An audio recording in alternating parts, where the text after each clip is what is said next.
Zen, how have you been, man? Oh, what's up, bro? Just finished this song. Sounds so fucking amazing. Check this shit out. Check this out.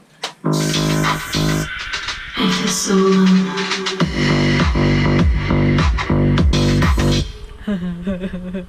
Why the fuck you laughing, dick? Bro, everybody knows the #1 mixing tip, dog. The fuck are you even talking about? Bro, you've never been to gearsluts.com?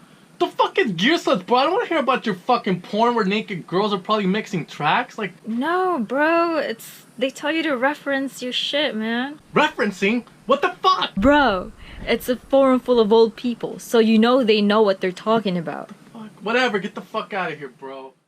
Beep beep, what's up ninjas? My name is Samworld and today I'm gonna teach you guys the #1 tip to blow your that's gonna blow your mind to mix. Wow, that was such an awful joke. Now, this is gonna be referencing and don't exit out yet as I'm gonna teach you how to do it properly. So if you guys are ready, let's begin. #1 thing when you're referencing is you wanna make sure that your track and the track you're referencing to are in the same key. Why? Because the low end is gonna be totally different if your track is in D and the track you're referencing is in G. It's like comparing the low end of a white girl to the low end of a black girl. And if you don't get my analogy, then a white girl's ass aren't usually as big as a black girl's ass, so you don't want to compare both because then you're just never gonna get it there. It's impossible unless you do shit and it's gonna suck. It's not gonna be like the same thing. So make sure that the track you're referencing is in the same key. #2, same BPM. #3, make sure it's an MP3 or WAV format, and then you're gonna drop that into your Ableton.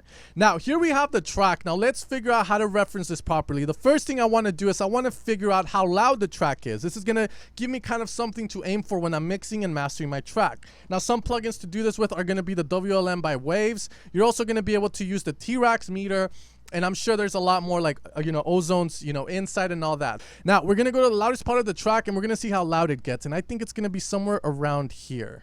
Look at me, I'm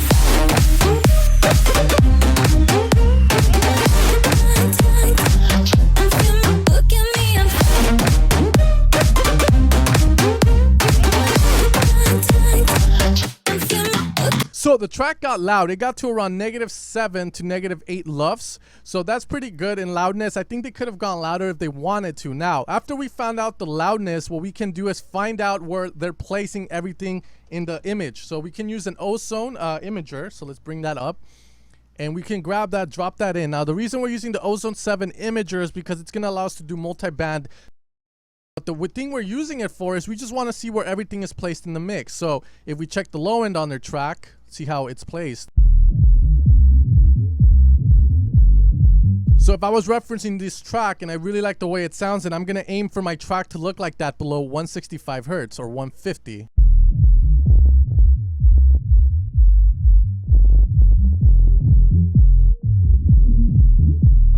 And then we can check the high end.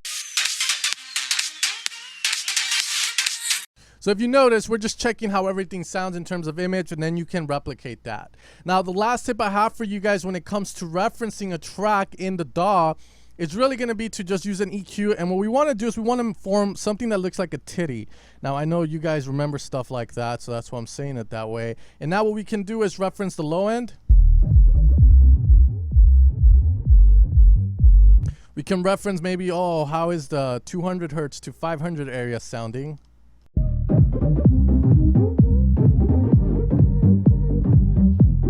Then we can go higher.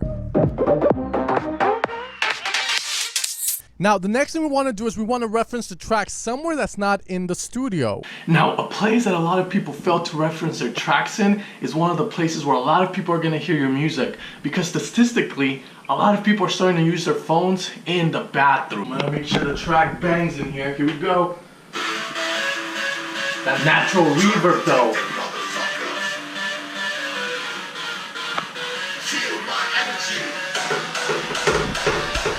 Now, if you go to the KVR forum, they're gonna pretty much tell you that you need to reference your track in a car, and I think they're fucking idiots.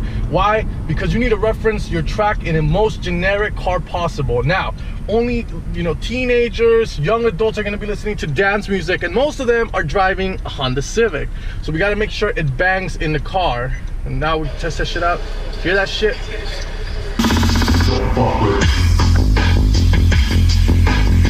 Now, my mixes don't sound that amazing, but they sound better than what most of you guys send me to my Gmail, like I stated in the toilet. you know, they sound like dicks pummeling my ears. So in order to make sure that doesn't happen to the average driver and, you know, cause them to crash and then you get sued, you gotta make sure it works in the car well.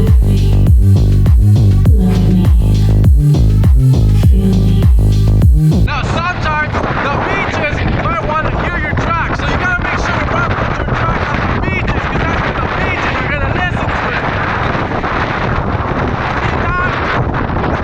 Now sometimes the beaches might go out there and listen to your track too, so you gotta make sure to go out there too. The shit bad now. Now the beaches might want to come out here and listen to your music on their waterproof boat.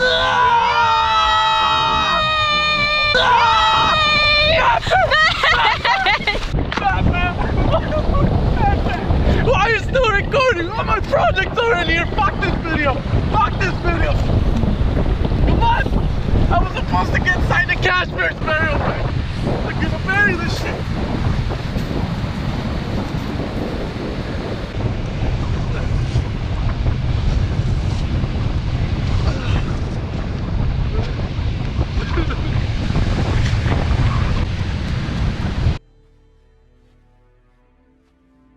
Alright guys, and that's going to be the end of the video. Make sure to hit like, subscribe, comment, and I'll see you guys next time for more funny tutorials, more educational stuff, and hopefully you guys learned a thing or two in this video. Peace out, my ninjas. I'm licking the screen right now. Hopefully you could see this, right? Because I feel so alone.